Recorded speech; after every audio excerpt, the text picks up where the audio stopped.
Hi, thanks for joining me. Today I've got a fun geometric series problem. We have a positive real number r, which is between 0 and 1, an angle theta between 0 and pi over 2, and a positive real number a. And we kind of have this set up here. We start off at some point, and then we move a units to the right, so we then end up here.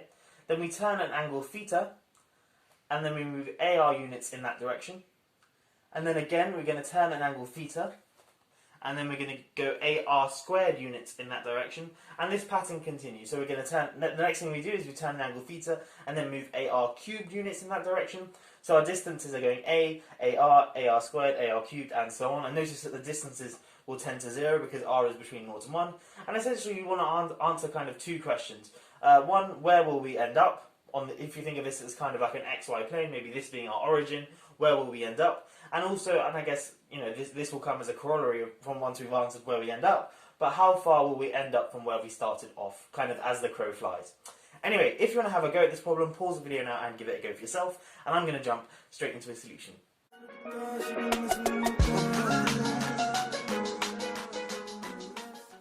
Okay, so the way we're going to solve this problem is by putting our setup on a complex plane. So the point where we start off, we can just assume that that is the origin of our complex plane. And then after 1 second, we'll have moved a units to the right. So we're going to end up here, and this guy here corresponds to the complex number just a, which of course is just a real number in this case. And then after 2 seconds, we will have ended up here. Now, the question is, what is this complex number here? Well, it's going to be a plus something, and that something is going to be given by, well, kind of what that complex number is. So if that was the origin, what is that complex number? Well, using Euler's notation, that is simply ar e to the minus I theta. Because this guy here has magnitude ar, and then the angle, or sorry, its argument is minus theta because it's beneath the real axis. So it's the thing that we're adding on is ar e to the minus I theta. So that's what that complex number is there. Now what about this one?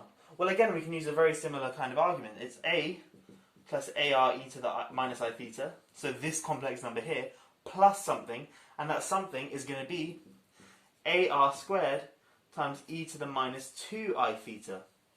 Like so, because we start off at this point here, which we know is a plus ar e to the minus I theta, and then to get to here, well, notice that the argument of this kind of complex number with respect to this one is going to be 2 theta, because if you kind of draw on a horizontal here, this angle here is theta, this angle here is theta, so add them up, you're going to get 2 theta, and of course that's beneath the real axis, so we have to put a minus 2 theta in our exponent, and we get that this complex number here is a plus ar e to the minus I theta plus ar squared e to the minus 2I theta. And hopefully you can start to see the pattern here of essentially what our nth complex number on this thing would be, and then we can just take n to infinity. So what is our nth kind of point, so after n seconds?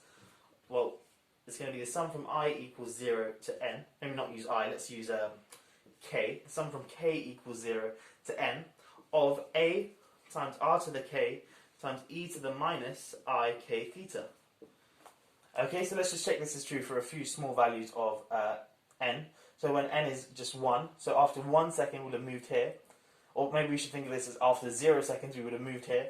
In which case, well, we just have to plug in k equals 0, and we get a times r to the 0, which is 1, plus e to the 0, which is also 1. So we just get a, which is exactly what we have here. Then after 1 second, we'll have moved to this point here, and that is, of course, a plus, I've rubbed it off, a plus ar e to the minus I theta, like so. And of course, that corresponds to k equals 1, so we have the a term, and then we've added on a times r times e to the minus I theta. So this is indeed the point where we'll end up after n seconds, or if we consider here to here as 1 second, then n plus 1 seconds this is where we'll end up after n plus 1 seconds. And as I say, we want to take n to infinity. So essentially now all we have to do is evaluate this infinite sum here. Let me clean up the whiteboard and we'll continue. Okay, so I've written up a fact on the whiteboard, and that is that 1 over 1 minus r times e to the minus I theta is equal to this expression here. 1 minus r cos theta minus ir sine theta, all divided by 1 minus 2r cos theta plus r squared. Now I'm not going to prove this fact, this is not too difficult to prove. You just start from this left hand side here, right at the bottom, e to the minus I theta using Euler's formula is just cos theta minus I sine theta. Then just go ahead and put real parts and imaginary parts and multiply top and bottom by the complex conjugate of the denominator, collect a few like terms and use some trig identities, and you'll get to this right hand side here. But there's nothing too interesting there, so I kind of omitted it for this video, but if you want to go through the details, please do. in proving that this guy equals this guy. Anyway, we just showed that the point that we're going to end up at is represented by the complex number given by this expression here. And what we want to do is evaluate this thing here. Well, firstly, notice that a is independent of k, so we can kind of just bring a out of this summation. And then we've got the sum from k equals 0 to infinity of r to the k times e to the minus ik theta. But this e to the minus ik theta we can just write as e to the minus I theta raised to the k.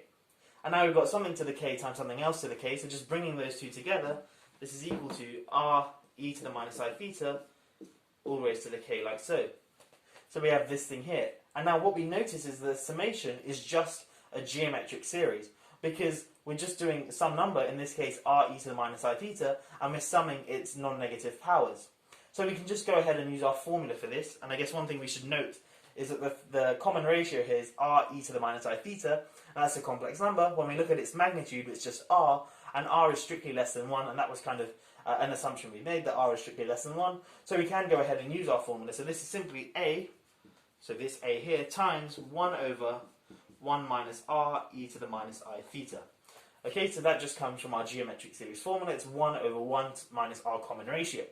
But now, notice that we've got this thing here, which is the same as this thing here, so we can just go ahead and use our fact, and that this thing here is equal to a, and then in square brackets, this top guy here, so 1 minus r cos theta, minus ir sine theta, like so, and then that's all divided by 1 minus 2r cos theta plus r squared. So this is a complex number, and notice that it's kind of written in standard form. It's its real part plus its imaginary part, and you know there's nothing imaginary on the denominator. It's all a real number.